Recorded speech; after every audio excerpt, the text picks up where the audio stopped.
عيب وعار المنتخب المغربي ما يلعبش الفينال بهذا اللعب هذا وبهذا الفريق هذا وبهذا اللعابه هادو. حشومه.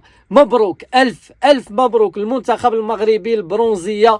و 6-0 6-0 امام الشقيقه مصر.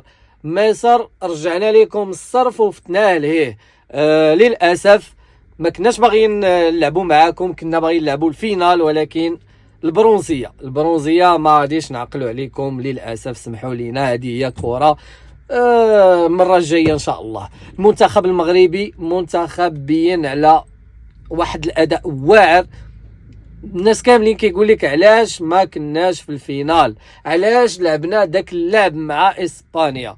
كنا غادي نقدروا نلعبوا الفينال، كنا غندوزوا في اسبانيا، رجعنا اللور. هذاك اللور هو اللي خرج علينا، رجعوا اللور. فاش كنلعبوا لقدام كنلعبوا اتاك، كنلعبوا مزيانين، كنغلبوا. للاسف مصر راه حتى هي من حسن الحظ مشى لهم زيزو. كانوا في الاول زيروا واحد شويه ولكن ما قدروش يكملوا.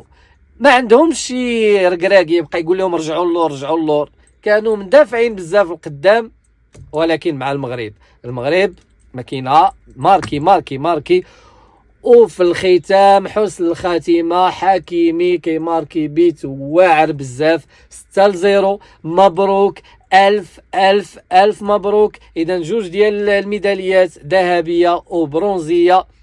للاسف دينا قافله ديال عباد الله وفي الاخر خارجين بجوج ديال الميداليات. للاسف كنا كنتمناو ميداليات كثار. الحمد لله خرجنا بذهبيه وبرونزيه، ولكن مازال نقاش كثير على دوك اللعابه اللي مشاو، على انديه وعلى الفلوس اللي تصرفات وما كاين والو. الحمد لله بعدا ما مشيناش ما رجعناش خاويين. جوج ديال الميداليات. مبروك، الف الف مبروك للمنتخب المغربي.